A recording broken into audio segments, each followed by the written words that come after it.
Good morning to all of you. Welcome to my channel Anil online study point. आज हम लोग बात करने वाले हैं इंग्लिश का एक मोस्ट इंपॉर्टेंट टॉपिक यानी कि टेंस के बारे में। जैसा कि आप लोग बोर्ड पे लिखा हुआ देख रहे हैं कि टेंस के बारे में आज हम लोग पढ़ने वाले हैं, एकदम डीपली पढ़ेंगे। और टेंस हमारे लाइफ में हमारे लाइफ के लिए बहुत ही महत्वपूर्ण है। अगर हम इंग्लिश का नॉलेज लेना चाहते हैं, इंग्लिश में यानी कि स्पोकन भी करना चाहते हैं, स्पोकन भी सीखना चाहते हैं, या कुछ भी किसी भी काम के लिए इंग्लिश अगर हम डीपली जानना चाहते हैं, उसके लिए हमको टेंस जानना बहुत ही ज़रूरी होता है। तो चलिए आज हम लोग टेंस को जानते हैं, टेंस को आज फिनिश करते हैं। तो चलिए टेंस के बारे में। तो टेंस होता क्या है?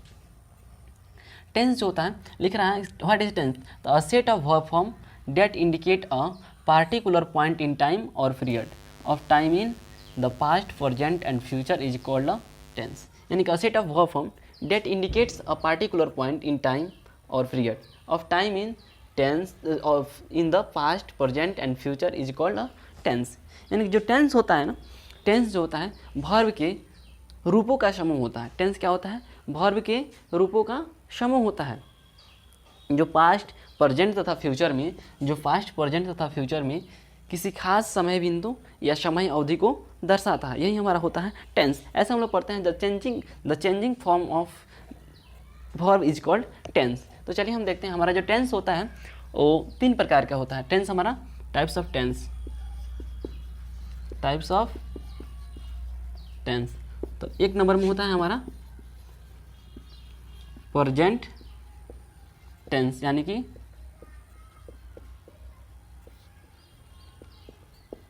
वर्तमान काल। सेकेंड नंबर होता है हमारा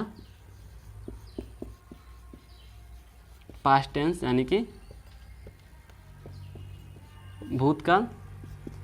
थर्ड नंबर में होता है फ्यूचर टेंस यानी कि भविष्यत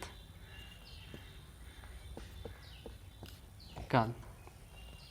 देखिए हमारा टेंस जो है a set of verb form that indicate a particular point in time और period of time in the past, present and future is called a tense. हमारा टेंस जो होता है वो 3 प्रकार का होता है, एक प्रेजेंट टेंस, पास्ट टेंस और फ्यूचर टेंस। प्रेजेंट टेंस में होता है वर्तमान काल, पास्ट टेंस में भूतकाल और फ्यूचर टेंस में होता है भविष्यत काल। इसी प्रकार से हमारा जो प्रत्येक टेंस यानी तीनों टेंस हैं, इसके भी 4-4 पार्ट होते हैं। जो हमारा ये दोनों टेंस है उसका भी 4-4 पार्ट होता है। तो इसको हम लोग देख रहे हैं, देखते हैं आगे क्या क्या इसका पार्ट होता है।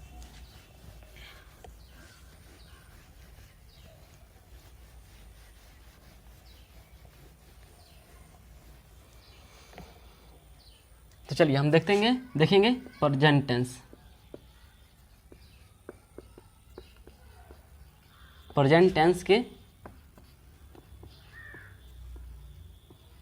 4 भेद होते हैं। यानी प्रेजेंट टेंस हमारा 4 प्रकार का होता है, वैसे ही पास्ट टेंस भी 4 प्रकार का होता है और फ्यूचर टेंस भी 4 प्रकार का होता है। तो सबसे पहले हम देखेंगे प्रेजेंट टेंस के बारे में। प्रेजेंट टेंस हमारा जो होता है 4 प्रकार का। एक होता है सिंपल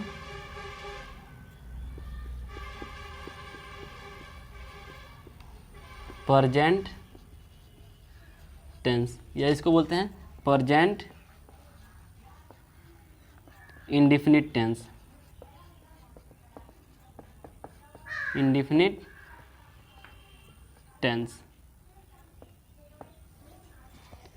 हमारा जो फर्स्ट प्रेजेंट टेंस जो होता है 4 प्रकार का होता है। पहला होता है सिंपल प्रेजेंट टेंस या प्रेजेंट इंडेफिनिट टेंस। दूसरा होता है प्रेजेंट कंटिन्यूअस टेंस, इसको प्रेजेंट प्रोग्रेसिव टेंस भी बोला जाता है। 3 नंबर में होता है प्रेजेंट परफेक्ट टेंस। 4 नंबर में होता है प्रेजेंट परफेक्ट कंटिन्यूअस टेंस। हमारा जो प्रेजेंट टेंस होता है 4 प्रकार का होता है। Simple present tense, present indefinite tense, present continuous tense, इसको प्रेजेंट प्रोग्रेसिव टेंस भी बोला जा सकता है, present perfect tense, present perfect continuous tense. तो हम बारी बारी से चारों के बारे में जानेंगे। तो सबसे पहले हम पढ़ेंगे सिंपल प्रेजेंट टेंस यानी प्रेजेंट इंडेफिनिट टेंस के बारे में। सबसे पहले हम पढ़ेंगे सिंपल प्रेजेंट टेंस।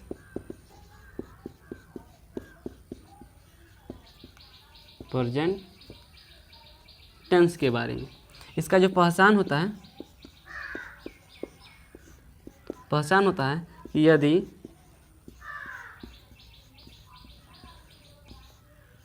हिंदी वाक्य के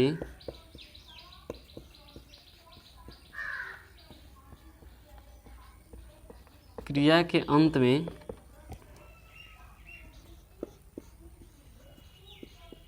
ताहूँ, तीहूँ,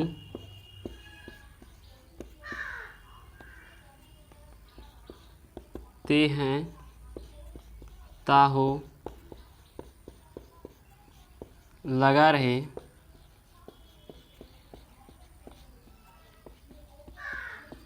और उससे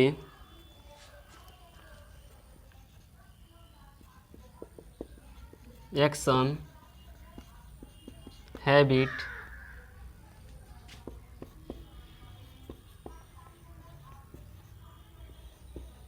परमानेंट एक्टिविटी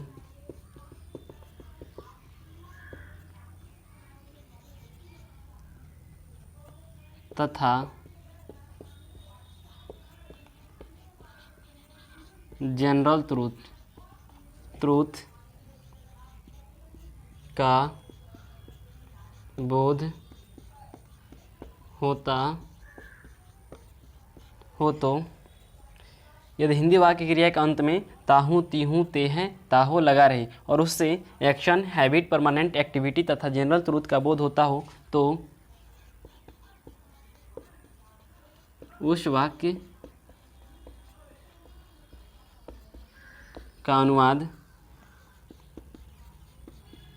सिंपल प्रेजेंट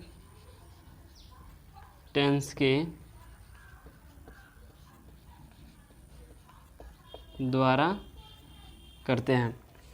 चलिए देखिए, हमारा जो पहचान है यानी सिंपल प्रेजेंट टेंस का जो पहचान है वो कह रहा है कि यदि हिंदी वाक्य की क्रिया के अंत में ताहूँ, तीहूँ, ते हैं, ताहो लगा रहे और उससे एक्शन, हैबिट, परमानेंट एक्टिविटी तथा जनरल ट्रूथ का बोध होता हो तो उस वाक्य का अनुवाद जो है हम लोग सिंपल प्रेजेंट टेंस के द्वारा करते हैं। चलिए देखते हैं सिंपल प्रेजेंट टेंस हमारा।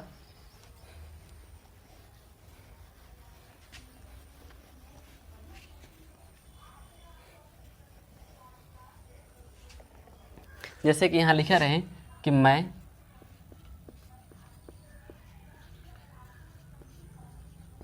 सुबह में टहलता हूँ, मैं सुबह में टहलता हूँ, तो ये मेरा क्या है, परमानेंट एक्टिविटी है। क्या है, परमानेंट एक्टिविटी है। परमानेंट एक्टिविटी है तो इसका हो जाएगा आई walk in the morning. I walk in the morning, मैं सुबह में टहलता हूँ। और वाक्य की क्रिया के अंत में ये भी लिखा हुआ है कि हिंदी वाक्य क्रिया के अंत में ताहूँ, तीहूँ लगा रहता है। देखिए यहाँ पे ताहूँ, तीहूँ लगा हुआ है, ताहूँ लगा हुआ है और इसे एक्शन या हैबिट या परमानेंट एक्टिविटी का बोध होता है। इससे परमानेंट एक्टिविटी का बोध हो रहा है, हैबिट का बोध हो रहा है, परमानेंट एक्टिविटी का बोध हो रहा है कि मैं सुबह में टहलता हूँ, मेरी आदत है, मेरी परमानेंट एक्टिविटी है कि मैं काम करता हूँ, यानी कि मैं सुबह में टहलता हूँ। तो I walk in the morning simple present tense में सेंटेंस बनेगा। सूरज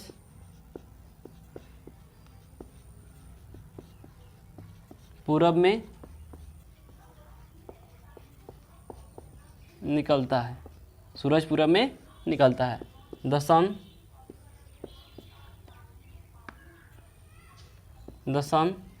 rises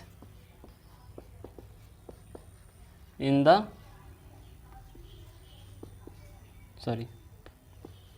the sun rises in the east. सूर्य पूरब में निकलता है, the sun rises in the east. ये क्या है, ये जनरल ट्रूथ है कि सूर्य हमेशा पूरब में ही निकलता है। और अंत में ताहू, तीहू भी लगा है तो उस वाक्य का हम लोग किस में करेंगे, सिंपल प्रेजेंट टेंस में करेंगे, the sun rises in the east. तो चलिए हम आगे देखेंगे कि सिंपल प्रेजेंट टेंस का जो सेंटेंस होता है वो डील कैसे होता है, यानी कि बनता कैसे, उसका बनावट कैसे होता है। तो चलिए हम देखेंगे अफर्मेटिव स्ट्रक्चर, यानी कि सिंपल प्रेजेंट टेंस का जो अफर्मेटिव स्ट्रक्चर होता है, जो अफर्मेटिव बनावट होता है वो कैसे होता है। इस प्रकार से देखते देखते हम चारों जो स्ट्रक्चर होता है उसका affirmative structure, negative structure, interrogative structure और क्वेश्चन वर्ड स्ट्रक्चर, चारों स्ट्रक्चर के बारे में बारी बारी से पढ़ेंगे। तो सबसे पहला हमारा जो स्ट्रक्चर होता है वो होता है हमारा अफर्मेटिव स्ट्रक्चर यानी कि अफर्मेटिव बनावट। कभी भी सेंटेंस हम बनाते हैं तो इसका अफर्मेटिव बनावट कैसे होता है। अफर्मेटिव सेंटेंस,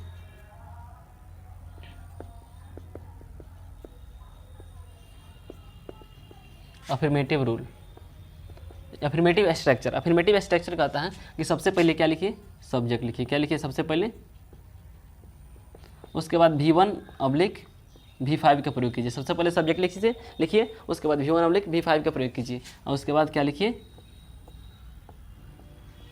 ऑब्जेक्ट, लास्ट में फुल स्टॉप। तो चलिए सेंटेंस लिखते हैं। वह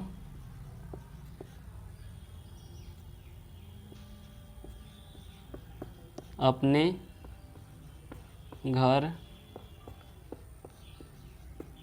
जाता है। सीता रोज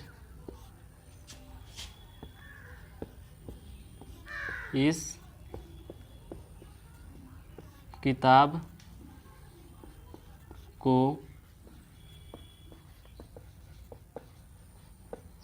पढ़ती है। तो सबसे पहले हमारा सब्जेक्ट लिखना है, उसके बाद V1 अब्लिक V5 का प्रयोग करना है, उसके बाद ऑब्जेक्ट। तो सबसे पहले हम देखते हैं कि V1 का प्रयोग किसके साथ करते हैं और V5 का प्रयोग किसके साथ करते हैं। तो सबसे पहले देखेंगे हमारा नोट जो होता है, note number 1, he, she, it या कोई एक नाम। ही रहे, सी रहे, इट रहे या कोई एक नाम रहे तो हम लगाते हैं V5। ही रहे, सी रहे, इट रहे या कोई एक नाम रहे तो क्या लगाते हैं V5। नोट नंबर 2 में यू रहे, आई रहे, वी रहे, दे रहे, दिज रहे, दोज रहे या एक से अधिक नाम रहे तो क्या लगाते हैं V1। यानी कि ही रहे, सी रहे, इट रहे या कोई एक नाम रहे तो V5, यू रहे, आई रहे, वी रहे, दे रहे, दिज रहे, एक से अधिक नाम रहे तो लगाते हैं हम लोग V1। तो चलिए यहाँ पे सबसे पहले सब्जेक्ट देखेंगे। तो सब्जेक्ट इसमें क्या है, वह अपने घर जाता है। Doer of an action is called subject. वह अपने घर जाता है। कौन अपने घर जाता है, कौन काम को कर रहा है, तो वह अपने काम को, वह घर जा रहा है। तो वह का क्या होता है, ही के साथ क्या लगता है, ही के साथ लगता है V5। ही, गो का V5 क्या हो जाएगा, गोज। He goes,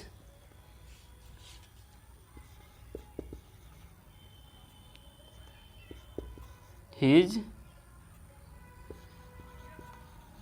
home. अपने घर के लिए हम लोग टू का यूज नहीं करते। ही गोज हिज होम, वो अपने घर जाता है तो he goes his home. Next है सीता,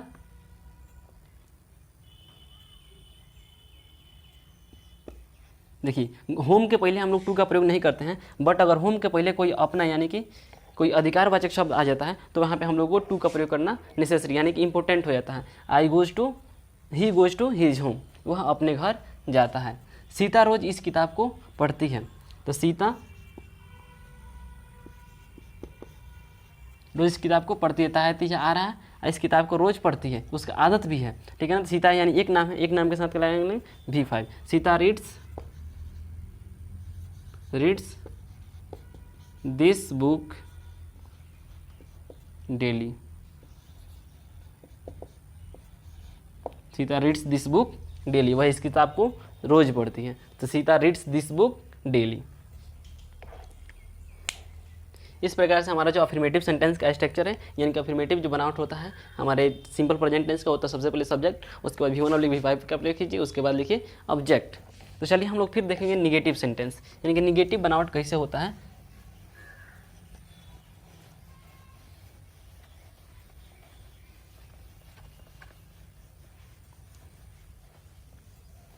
सॉरी हम लोग आगे नहीं पढ़ेंगे क्योंकि वीडियो हमारा जो है काफ़ी लंबा हो जाएगा, इसलिए फिर जो निगेटिव, इंट्रोगेटिव और क्वेश्चन वर्ड का जो स्ट्रक्चर है वो फिर हम लोग नेक्स्ट वीडियो में देखेंगे। Thank you.